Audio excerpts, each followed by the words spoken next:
I'm Jay Pitts, a real estate broker, agent, leader, and investor.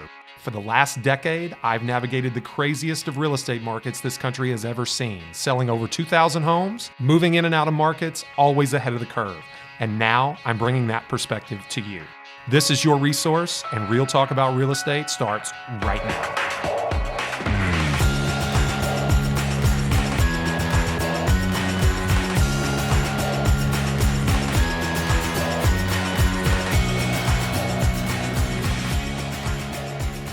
And we're back, folks. Welcome back to Resource. I am your host, Jay Pitts, broker owner, Remax Premier Properties, leader of JT Pitts and Associates. We're back after a 1-week hiatus where I spent at the Remax R4 convention in Orlando last week, a few days away, socially distant and safe, of course. And the sun's shining. It seems like spring sprung while I was down south, and the Louisville real estate market is in full swing. Happy to report on that for you. We're actually getting some inventory to sell, so that's a good sign as well.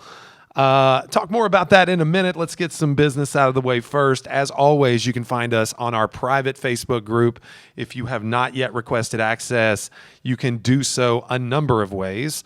It's really easy just to type in Resource on Facebook, Resource Louisville, Resource my name, just Resource. You'll find it, request access. It is a private group, but it is searchable. So you can find us. If you're a real estate agent in the Louisville area, we would love to admit you to the group, get you in on the conversation, get you access to live episodes every Wednesday around lunchtime. I used to say noon, but we've never made that deadline, probably not even once. So around lunchtime, you can look for us every Wednesday when we record, as long as I am in town. In addition to that, you can find us on our Facebook page, Resource, facebook.com/The Resource Podcast. You can find clips. You can find other information shared there. You can find links to full-length episodes. Those full-length episodes can also be found on youtube.com/JPittsRealtor. You can find us anywhere you podcast, mostly, I would say. Mostly, Seth's nodding his head. Those include iTunes, especially Spotify, Google Podcasts, Stitcher, iHeart, and Amazon Podcasts coming soon. Is that right, Seth? We're still working on that one. Bezos is a little tougher to get by, but all those other ones you can find us. And specifically on iTunes, you might have an easier time just searching my name in the search bar. If you do subscribe or you do find the podcast and you like the content, please give us a 5-star review. Always appreciate that. And one last way that you can interact with the podcast is through the text line. That's a new thing, 502-705-5667. That goes straight to Seth. We would be more than happy to answer your questions and interact with you there. As far as I'm concerned, you can also find stuff about me, our team, my business at my personal social stuff on Twitter and Instagram at JPittsRealtor and at J_Pitts on TikTok. We're starting to add some content there. Seth's doing some cool media stuff that is far beyond my realm of expertise. But hey, if you like it, we want you to get your content the way you want to see it. Also, don't forget about the added piece of content we added weekly here recently. I think we're up to 5 or 6 episodes there. JTP University on the podcast channel, wherever you podcast as well. 5-minute, direct to the point, easy to implement kind of stuff, anywhere from tips, tricks, dialogues, really to the point stuff that you can put to use in your business right now. Anyway, all that said and all the bills paid, we'll get on to today's topic. And, I like to bring you stuff that is going on in my business. It's more relevant to me. It's more topical and timely. And truthfully, I know that if it's something that we're going through here at JT Pitts and Associates, there's a good chance that whether you're an independent agent, a broker owner, a team lead, or a member of a team, that you have in some way, shape, or form in recent months experienced the very same stuff. This week, I want to talk about standards. standards. And what do you mean by standards, Jay? There's all sorts of different standards that we can discuss, right? We can talk about standards of quality. We can talk about standards for decision making. We can talk about standards for experience. We can talk about standards for a number of things.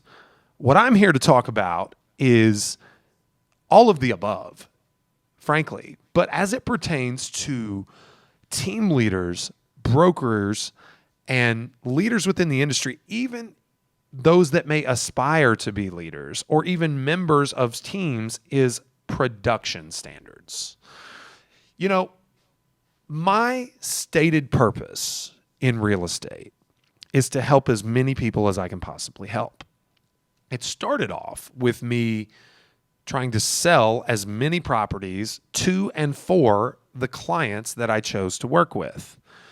That was how I could impact the most lives. We know that we work in an industry where we are a very intimate part of a very intimate process. We help people buy and sell a home that is more than bricks and mortar and a roof and paint colors and furniture. It's a home. It's where couples spend their most influential moments in their life. They bring their kids home from the hospital. They have graduation parties. They, do christenings and, celebrate birthdays and anniversaries. And the home becomes a living embodiment of the life that you want to live. A home is more than a house. We know that, right? So it's very, very obvious early on in real estate just how much impact you can have. Now, the reasons that draw people into this industry they're varied. A lot of times it's, I want to be in business for myself. I want to make my own schedule. I want to do all these different things. I don't want to punch a clock or be told what to do or any of those things, right? All those are relevant. But very shortly after you have the pleasure of helping someone navigate a stressful situation that has an intense amount of impact on the future life that they are to build with those they care about most, you know that it's more than that. This is why we as real estate agents absorb the stress. We are a stress sponge. We soak it all up. We do so in the hope that it lessens the burden and impact on the person that you're there for. Now, do we get paid well to do this? Yeah, absolutely. There's incentive. And if you do this industry well, you can make, with relatively no education, you can make as much as, doctors who spend 12 years at practice and schooling to be able to do what they do, or attorneys that's, a fraction of that, but still, 6, 7, 8 years. Engineers, name a trade or profession that is highly paid. And there's a good chance that as a real estate professional in the residential real estate market, you have the opportunity to scale your business to the point where you make the same or more than all of those professions if you do it well enough.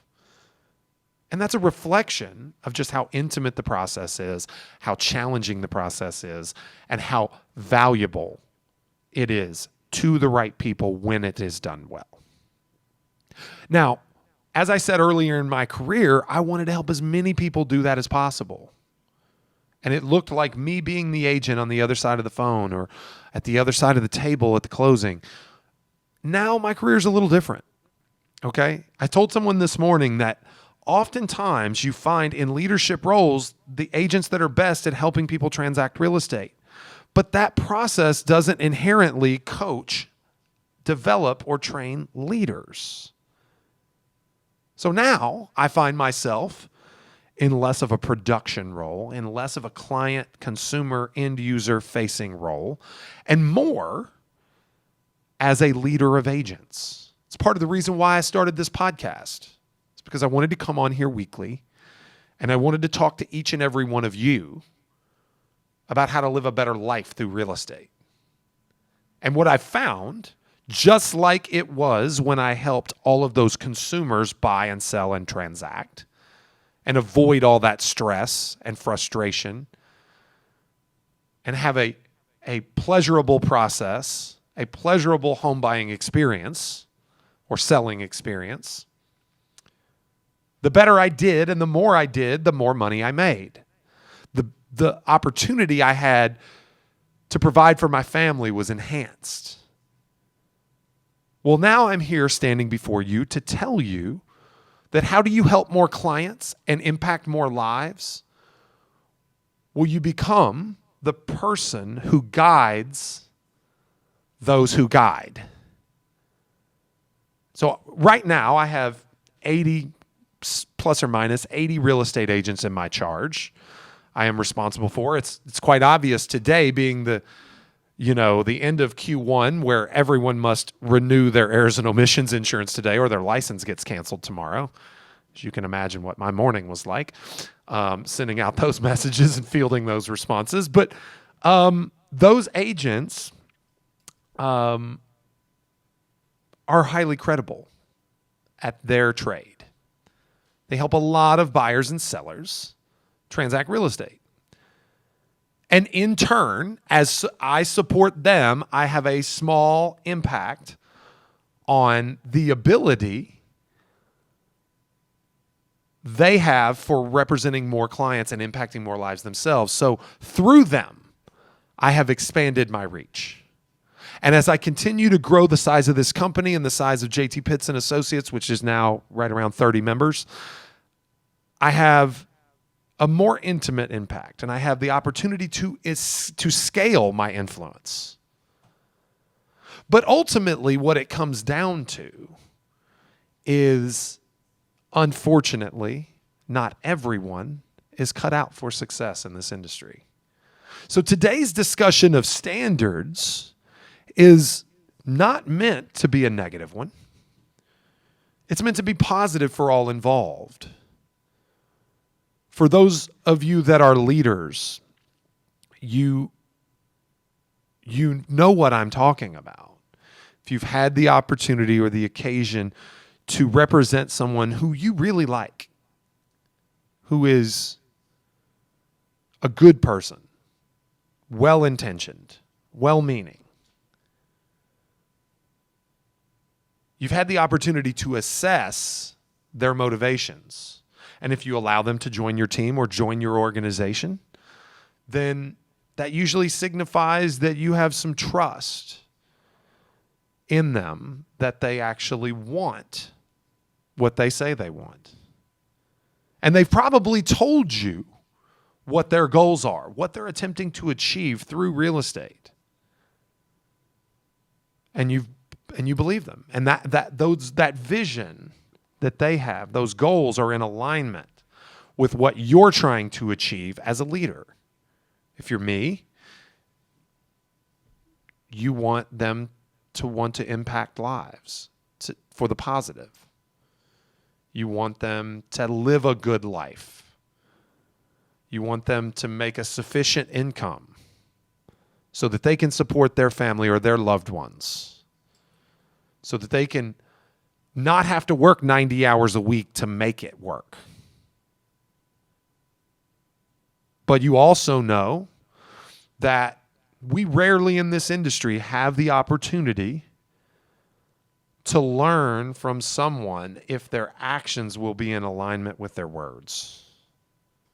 The decision must be made. Are you going to let this person join your organization or not? And that decision must be made prior to them giving you the opportunity, or you giving them the opportunity, or the opportunity just existing for them to prove it.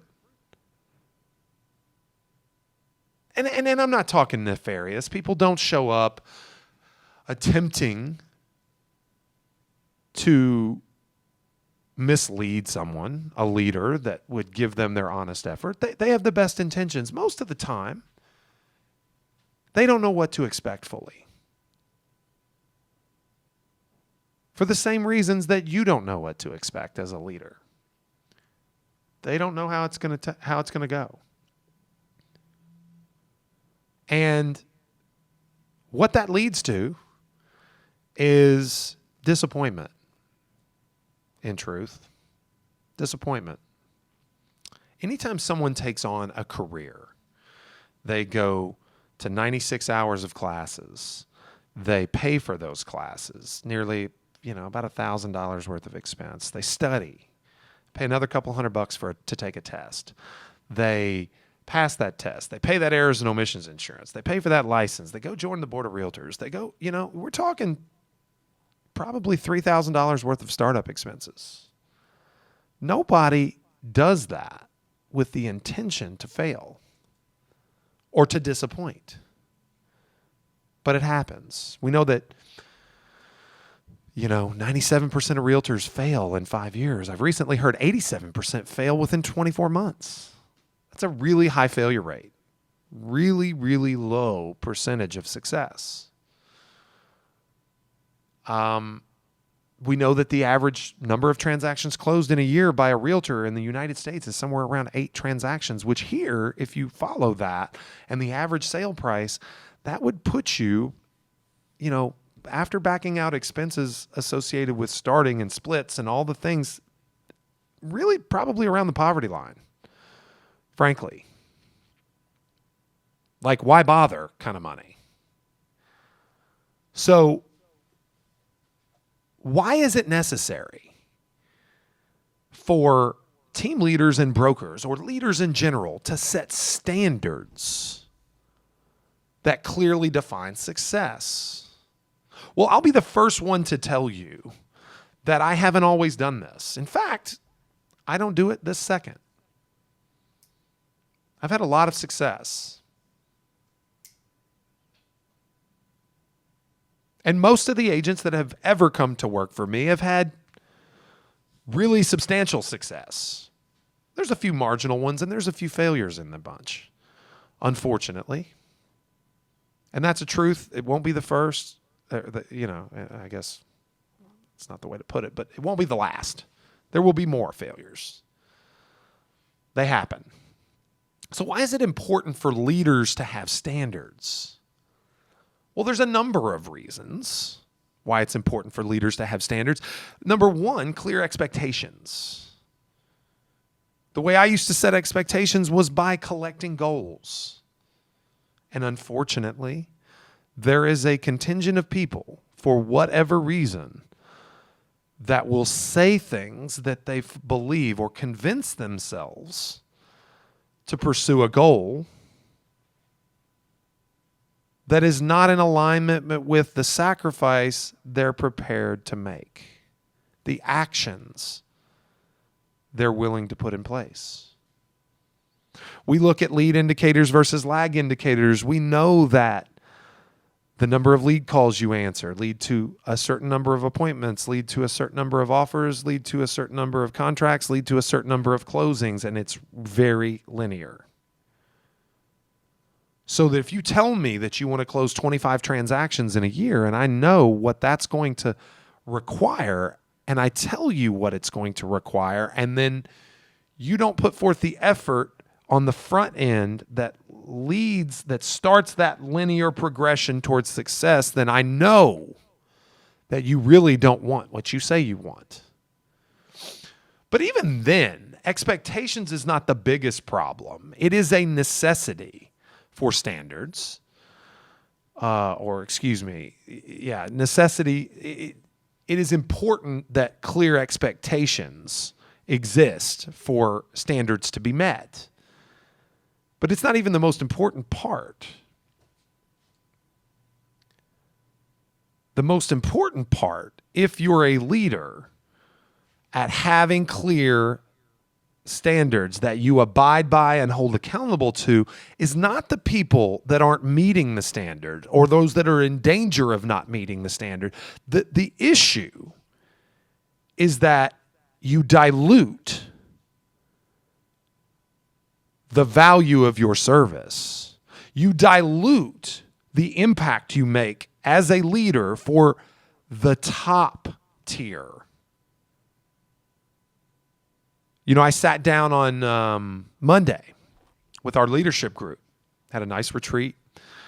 It was nice to get back together and discuss the direction of this team. Had some of my mentors and some of the smartest minds in the real estate business, coaching and consulting, Mr. Tom Ferry and Coach Bill Pipes, sat in on that call with us, and we talked about standards. And Tom said that 10% of his sales force is eliminated once a year.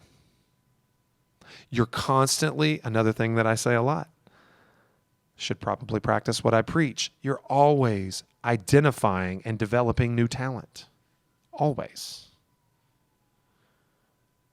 You're always coaching C players into B players, B players into A players. You're always losing D players out the bottom of the funnel, losing A players out the top of the funnel. It will be a perpetual situation.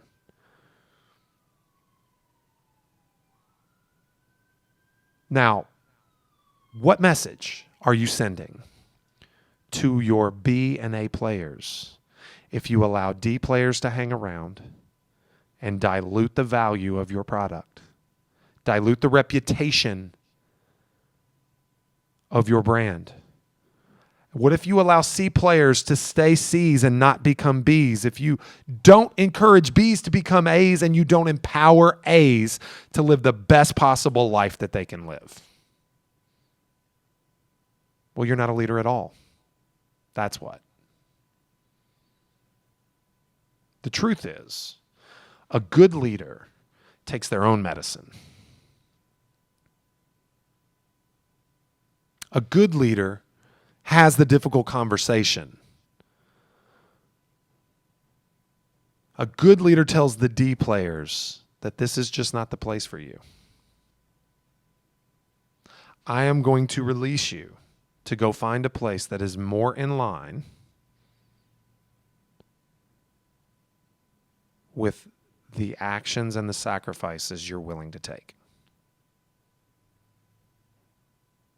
That's what a true leader does. Now, are you a bad leader if you don't do these things? Not necessarily. Maybe.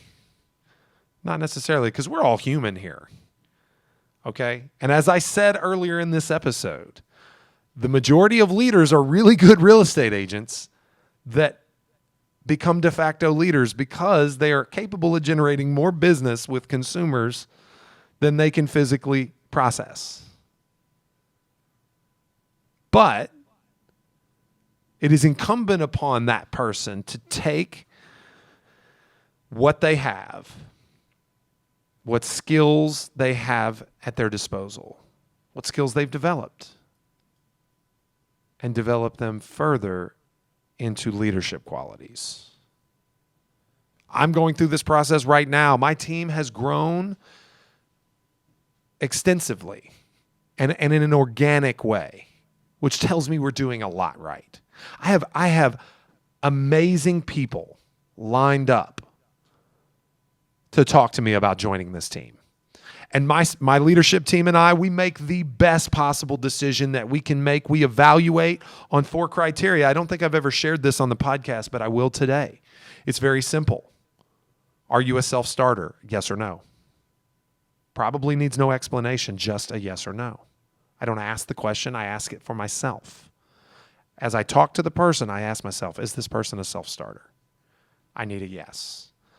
Is this person a problem solver? Again, no need for explanation, yes or no. Is this person well-connected or do they desire to be? Because this is a contact sport, and the desire is more important than the network already being in place. Some people would call that social drive. Do you have a drive to become connected with other human beings? If you have a desire to avoid other human beings, you're not going to make it in this industry. Those are my 3 criteria. And last but not least, are you a culture fit? Yes or no? And that doesn't mean you have to be a carbon copy clone of everybody else on this team because we are diverse. There's a lot of different ways to do this business, but let me give you one piece of advice. It either works or it don't. And it's that simple. Don't kid yourself. I've never, ever, ever had a single agent join my group that I was 100% confident would be successful that wasn't. I've been surprised by people that I was unsure of in a good way and a bad way. But I've never been 100% positive, and that's happened probably 25 or 30 times in my career, and every single one of them are rock stars. Like, never have another career, make more money than doctors, rock stars. And then, yes, it's a good market, and I don't know that it's always going to be that way, and I'm not patting myself on the back. But when you know, you know. And if you're a leader out there thinking about your bottom 10% and you're convincing yourself that it may turn out for the better, maybe. I hope so. In my experience, that's not the way it works. There is a certain amount of time that you need to give folks. And if after that amount of time, their actions don't align with their words, then the chances are they're not going to be successful.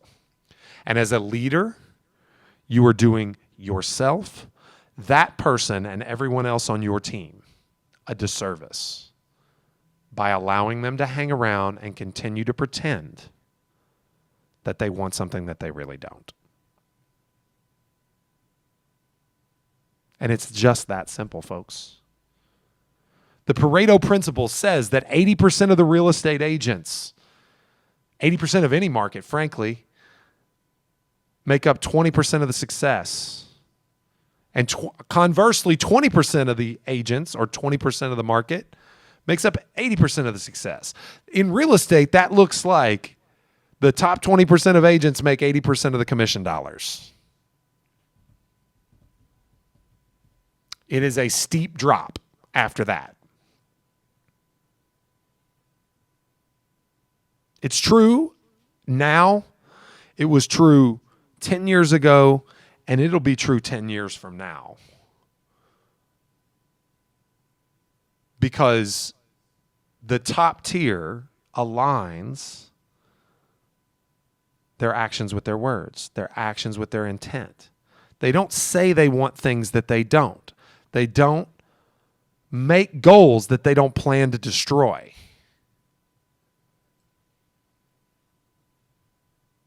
Complacency doesn't exist. And sometimes you can see that in people's eyes. Now, not everyone needs to aspire to that. That's okay. I'm not saying that everyone needs to share my ambition.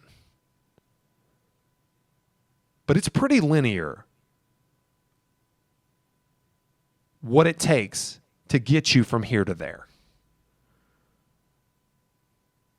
And you can't expect to get the results without the activities. I'm going to leave you on a story today. Last week I was in Orlando, and I got to hear Dave Ramsey speak. And a lot of you probably know Dave Ramsey from his books. I've got a few sitting on the shelf over there. I will say I was at one time a Dave Ramsey ELP. I am no longer. That's an endorsed local provider. That's somebody in his network that he recommends. I read the book Total Money Makeover as a recommendation from my father right after I got out of college. I think Dave teaches a lot of things. I am not a direct follower of his plans, but I think there's a lot that can be learned from that, from his teachings. And one thing I'll tell you about Dave is Dave is a passionate man, and he's an amazing public speaker. And last week was the first time he had spoken on a stage, and albeit a very small crowd, but the first time he had spoken on a stage in over a year. So if you've ever listened to his show and you can hear the passion in his voice, the man was fired up. He was fired up. He was ready to be in front of a live crowd and to hear people cheer, and he brought it. So if there's a video somewhere out on YouTube, I encourage you to write it or to watch it. He talked about a lot of things, and I think one is most applicable to my message for you today. And Dave talks about, he's a Tennessee guy, right? He lives in Nashville. That's where his company is headquartered. He's made a lot of money and he's had the opportunity to travel a lot. And one thing he likes doing is, cross country, kind of RV travel, right? And he's probably, now trust me, he's probably got like a $200,000 Rockstar bus liner, with, running water and the whole bit, right?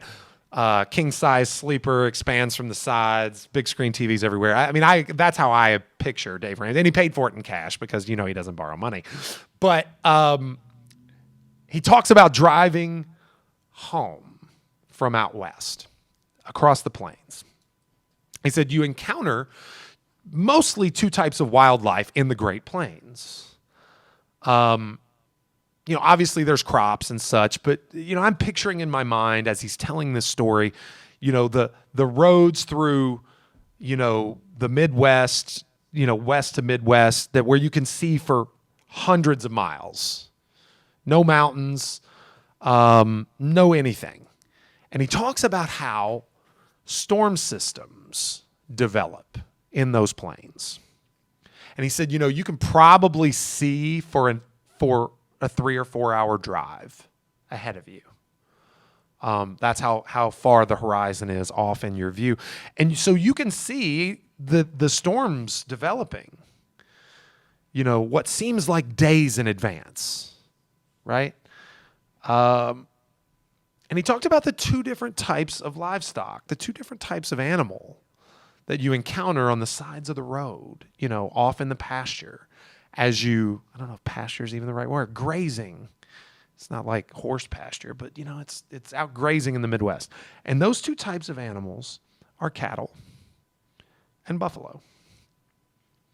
And though they look the same, fairly similar size, buffalo being slightly larger, I guess, but there's some big cattle out there too. They operate entirely different. The thing that they have to fear the most is the storm, right? And, they're both pack animals, that travel in herds. And so you can see their movements very, very obviously. And as you're driving east, you see the storm starting to develop and you're watching the way the animals behave. He said it's a very distinct difference. It's actually a 180-degree difference how they perform, how they behave amidst a storm or a threat, or how they respond to fear. Cattle do one thing. They turn immediately and run away from the storm. And when I say run, I mean run. And they run long, and they push themselves, and they run and run and run. And as any pack animal, when a herd or a stampede happens, there's probably some unfortunate occurrences that happen. We won't get into that, but their fear manifests. The buffalo does the exact opposite thing. They turn and they run, but they run toward the storm. And this is where it gets a bit figurative, but it's actually borne out in real life. The cattle, by running away from the storm, they avoid the rain for some time as the storm develops. But eventually, that fear catches and consumes the herd. Now, I don't mean consumes like knocks them all down or anything, carries them away or anything like that, but it overtakes them. And then, as they become overtaken by the storm, they attempt to run faster. But at that point, they're probably fatigued and slowing down. But they continue to run. They don't stop. And ever so slowly, because of the retreat, the storm envelops the herd, and they run with it, prolonging the amount of time that they are in the eye of the storm, in the mud, in the stampede, fatigued with all the negative consequences that come along with that.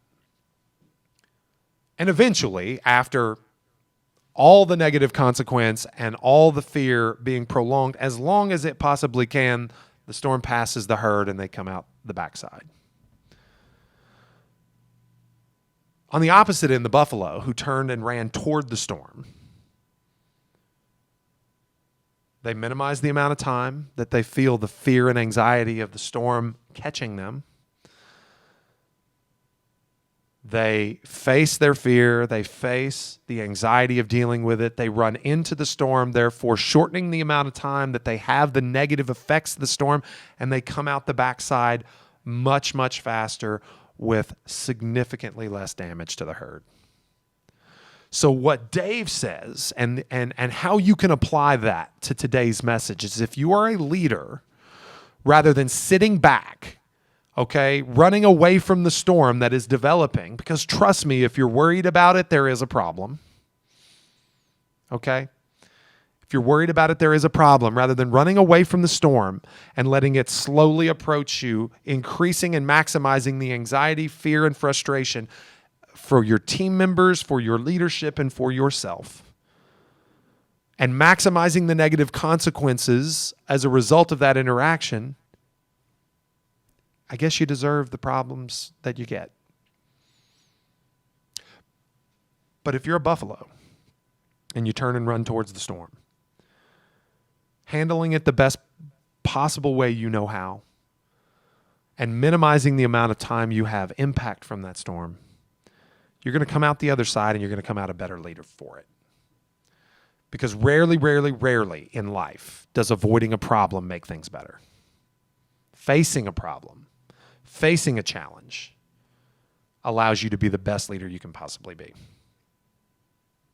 And that's all I got for today, folks. Let's do some housekeeping and clean up. Once again, you can catch us on the text line for Seth at 502-705-5667. Would love to interact with you, answer questions, and that kind of thing. You can find us on the Facebook group, private Facebook group, Resource, Real Talk about Louisville Real Estate, request access. If you're a local real estate agent, we'd love to get you added. You can find us on pretty much any podcast platform except Amazon, because we're still waiting on Bezos to sign off. iTunes, give us a like and subscribe. Pretty please. We would love it. 5-star reviews only. Those are much appreciated as well. Facebook.com/The Resource Podcast for links to full episodes and clips of this week's episode and others. YouTube.com/JPittsRealtor for full-length episodes. At JPittsRealtor on Instagram and Twitter. Also, don't forget to check out JTP University's several 5-minute episodes already preloaded, tactical and ready to implement. Anything from internet lead dialogues to social media marketing strategies. Get in there, immerse yourself, and put it to good use. I think that's all I've got for today. Today's message was a little heavy, and I hope you don't feel like I was being too critical. I am talking to myself. It's the best way I teach. Being a leader is not easy. If you have questions, if you need advice, reach out to me. Happy to put my experience to work for you. Once again, I am Jay Pitts, broker owner, RE/MAX Premier Properties, host of Resource, Real Talk about Real Estate, and leader of JT Pitts and Associates. We will see you next week.